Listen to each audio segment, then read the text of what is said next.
Margaret slammed her hands on the table, making the crystal glasses shake. "You're nothing but a gold digger taking advantage of my son," she shouted, her voice echoing through the dining room. In an instant, our peaceful family dinner turned into chaos. I'm Olivia, 29 years old, and I was watching my mother-in-law of 3 years completely lose control in front of everyone. The carefully prepared Sunday roast sat untouched as Margaret continued her rant. "Mom, please," my husband James tried to interrupt, but she silenced him with a sharp wave of her manicured hand. "No, I've kept quiet long enough." She grabbed my plate and threw it across the table, sending food flying. "I want you out of my house and away from my son." Now, I stayed calm, though my heart pounded. I had learned that reacting only gave Margaret more power. The rest of the family, James's sister Emma, her husband, and their elderly Aunt Martha, sat in stunned silence. "I have proof," Margaret declared, pulling out her phone. "Those secret meetings, those long phone calls, I hired someone to follow you." James looked up in shock. "You did what?" Margaret shoved the phone across the table. "Look, meeting strange men at cafes, visiting fancy hotels in the middle of the day. She's either cheating or running some kind of scam." I almost laughed. Those meetings were with real estate agents and financial advisors. I had been quietly investigating suspicious money movements in Margaret's charity foundation, the one she used to maintain her social status. "Margaret," I said, standing up, "be careful throwing around accusations." "Are you threatening me?" she snapped. "Not at all. Just suggesting you focus on your own affairs." I let the words sink in. For a moment, I saw something flash in her eyes. Fear, maybe? Then it was gone, replaced by anger. "Get out! Now!" she screamed. I turned to James, hoping he would finally stand up for me, but he stared at his plate. "Aren't you going to say anything?" I asked. He hesitated. Maybe you should go. Just until Mom calms down." And that was it, the final betrayal. I grabbed my purse and nodded. "Okay, James, if that's what you want." Margaret smirked. "We all know you only married James for his money anyway." I walked to the door, then turned back. "You seem very concerned about James's money. Maybe we should talk about the Henderson Foundation's finances sometime."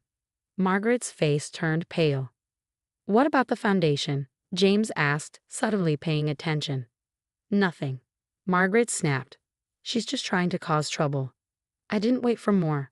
I walked out into the cool evening air, hearing Margaret spin her story behind me. She would paint herself as the loving mother protecting her son from a scheming wife. What she didn't know was that I had been preparing for this moment for months. Every suspicious transfer, every hidden transaction, I had documented everything. Before meeting James, I worked in forensic accounting, something Margaret had forgotten in her rush to label me a gold digger.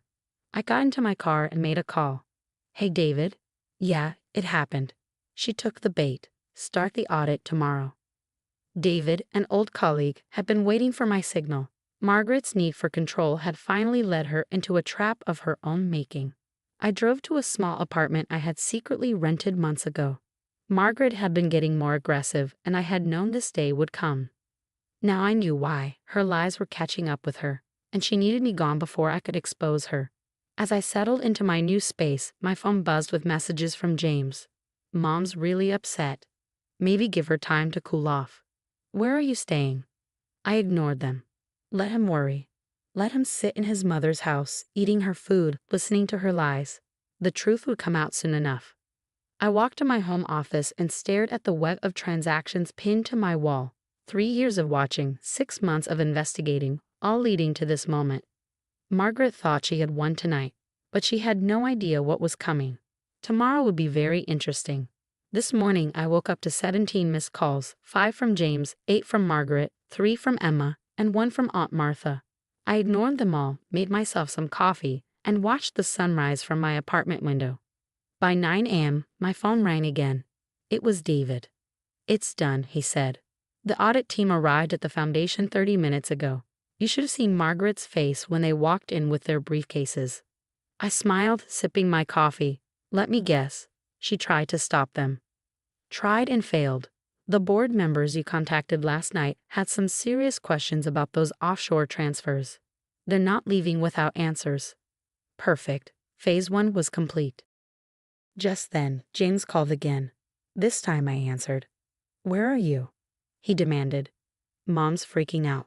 Auditors are at the foundation, and she says you're behind it." "Am I?" I kept my voice even. "Isn't it normal for a charity to go through audits?" "Olivia, stop. What's going on?" "Maybe you should ask your mother about the Henderson Foundation's records, or about the money that went missing from the Children's Hospital Fund." Silence. Then finally, "You're lying." But he didn't sound convinced. "Check her office computer," I said. "Password is your birthday. Look for a folder called Personal Projects. Everything you need is there."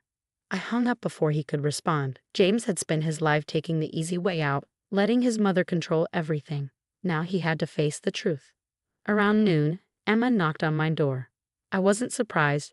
She had always been smart enough to keep a spare key to her mother's filing cabinet.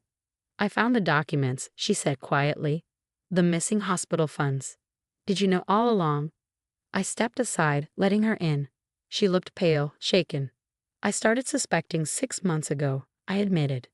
"Why didn't you say anything? Would you have believed me over your mother?" She sat down, running her hands through her hair. "No, probably not. God, Olivia. She stole from sick children. She used foundation money for her shopping, her vacations, and made sure everyone saw her as a generous philanthropist while doing it." Emma swallowed hard. "The hospital wing, the one in Dad's memory. She used that money to buy her beach house, didn't she?" I nodded. Their father had left the foundation in Margaret's care, trusting her to do good. Instead, she had drained its accounts to fund her lifestyle. My phone buzzed. A message from David. "Systematic fraud over 3 years. Board voting to involve authorities. And trying to destroy documents." Too late for that. I had copies of everything. Emma's voice was barely above a whisper. "She's going to lose everything, isn't she? The foundation, her reputation, probably her freedom." She looked at me, eyes filled with something between sadness and realization. "And James? Did you do this to hurt him too?" I turned to the window. "I did this because it was right. Your mother stole from people who needed help, all while calling me a gold digger." Emma let out a slow breath. "James went to the foundation this morning. After the auditors arrived. I've never seen him so angry. At me? At Mom. He caught her trying to delete files. That's when he finally understood." My phone buzzed again, Margaret. I declined the call. Emma sighed. "She's been calling you all morning. Begging, threatening. She wants you to stop the audit." "It's too late." "I know." Emma stood. "I should get back. The board wants to meet with the family. Will you come home?" Home. That word didn't feel right anymore. "Not yet," I said. "James needs to figure some things out first." After she left, I sat at my desk, preparing the final step. Margaret had built her life on lies and stolen money. Now the truth was coming for her. My phone buzzed again. A text from James. "I'm sorry. I should have listened. Can we talk?" I stared at the message for a moment, then set my phone aside. Some conversations could wait. There was still work to be done. Margaret thought she had won when she threw me out of her house. She had no idea she had just set everything in motion. Tomorrow, the board would decide the foundation's future, and Margaret would finally learn sometimes the people you underestimate are the ones you should fear the most. 3 months later, I sat in a courtroom and watched as Margaret was led away in handcuffs. The judge had been firm, 8 years in prison for fraud and embezzlement. Her expensive clothes and perfect hair couldn't hide the defeat on her face. "The court finds the defendant's actions especially terrible," the judge had said. "These funds were meant for children's medical care." James sat 2 rows behind me, his head down. He hadn't moved back in with his mother after that night. Instead, he had done something I never expected. He finally stood up for himself. "She's controlled me my whole life," he admitted to me a month after the truth came out. "I let her because it was easier than fighting. And I let her hurt you because I was too weak to stop her. I'm sorry, Olivia. I know that's not enough, but I'm trying to be better." The foundation was under new leadership. Emma, surprisingly, had stepped up to fix its reputation. She worked hard to regain the trust of donors and make sure everything was done right this time. As people left the courtroom, Aunt Martha caught my eye. She had been the first family member to reach out after Margaret's crimes were exposed. I always knew that woman was trouble. She had told me over tea. The way she treated you, it wasn't right. But you, my dear, you handled it beautifully. The media had a field day with the story. Prominent philanthropist exposed by daughter-in-law. Margaret's carefully crafted image crumbled as every detail of her fraud came to light. The missing hospital funds, the fake charity events, the offshore accounts, it all showed just how greedy she had been. Outside the courthouse, James walked up to me. "Can we talk?" We went to a nearby coffee shop. For a while, we just sat there, watching people pass by outside. "The house is sold," he finally said. "Mom's beach house too. The money is going back to the foundation." I nodded. "Emma told me she's doing a great job." "She is." He turned his coffee cup in his hands. "I've been seeing a therapist, trying to understand why I let Mom control me for so long. Why I didn't stand up for you. And I'm learning. About boundaries, about being my own person. I know it's too late for us, but I wanted you to know what you did, exposing the truth. It set us all free in a way. I thought about everything that had happened in the past 3 months, the investigations, the media frenzy, the family drama. In the end, it hadn't been about revenge. It had been about doing what was right. The hospital wing, I said. The one meant to honor your dad. They're finally building it." James smiled, though there was sadness in his eyes. "With the recovered funds. Dad would have liked that." As we left the coffee shop, Emma called. "They found more documents in Mom's storage unit. Looks like she was stealing from Dad's company even before he died." "Are you okay?" I asked. "Yeah, no, but I will be. We all will be." She paused. "Thank you, Olivia, for being braver than all of us." That evening, I stood in my real apartment, the one I had returned to after everything was over. The wall where I had once pinned all my evidence was empty now, except for a single framed photo. James's father at the groundbreaking ceremony of his first hospital project. He looked happy, kind, the opposite of the woman he had married. My phone buzzed. A message from David. "Foundation board meeting tomorrow. They want you to help with new security measures." I smiled. Things were so different now.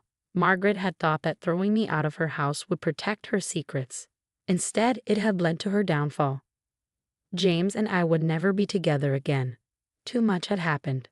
But something good had come from all of this: the truth, justice, and the chance to make a real difference. As I got ready for bed, another message came through from Aunt Martha. "You did good, girl. Sometimes the hardest thing is standing up for what's right, even when it costs us everything." But I hadn't lost everything. I had gained something more important, the knowledge that one person can make a difference. Margaret's lies were over, and in their place, something honest could finally grow.